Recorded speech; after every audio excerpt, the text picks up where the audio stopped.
Gladiators starting over here. So yeah, I'll take her with it, run stop with me, blah, blah, blah, blah. You guys know the drill. I'm just trying to avoid the inevitable having to pay for a stupid gladiator.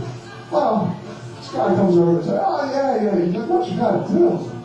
So you gotta put some salt and some pepper in the gladiator. He's like, yeah, it just seals it up. I don't know how it does it, but it works. We've done this already. No problems at all.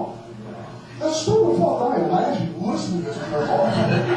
So yeah, I don't use my radiator today. I got a blow transition in my engine fucking season.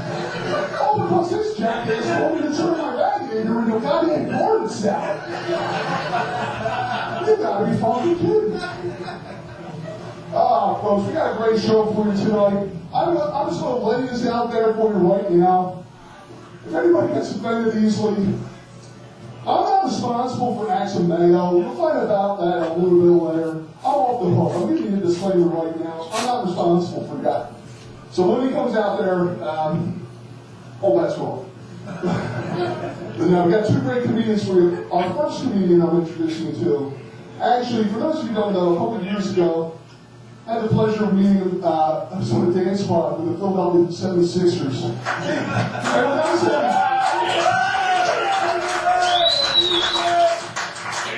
when I say dance squad, you gotta like suspend this belief there. Dancing, you just kind of like float it out there and it feels kind of good.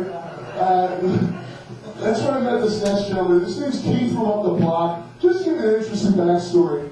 At this thing for Sixers, we had to go to a dance studio, and God knows, I'd never been to a dance studio before in my life.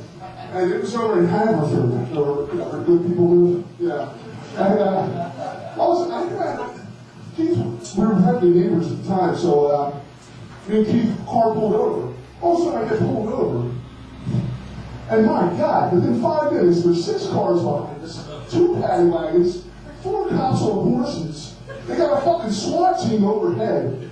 I mean, they're fucking going through my car. They're like, you want to go through your car? I'm like, yeah, I try not to disrupt the McDonald's wrappers. I mean, you ain't gonna find shit on me. I mean, go ahead, knock yourself out. Clean it in the meantime, save you a trip. But anyhow, I mean, I think it was it the third time in the last 5 years you weren't carrying weed? I'm not sure. The third time? But anyhow, thank God Keith wasn't holding. So, we get back into the car. We're driving home. I'm like, Keith, what the fuck was that about? I heard this stuff about profiling. I thought it was all a bunch of bullshit. And he just looks at me, cues and cucumber. He goes, Jim, they got you on the DWB. Driving all black. So, but next gentleman, he's on iTunes.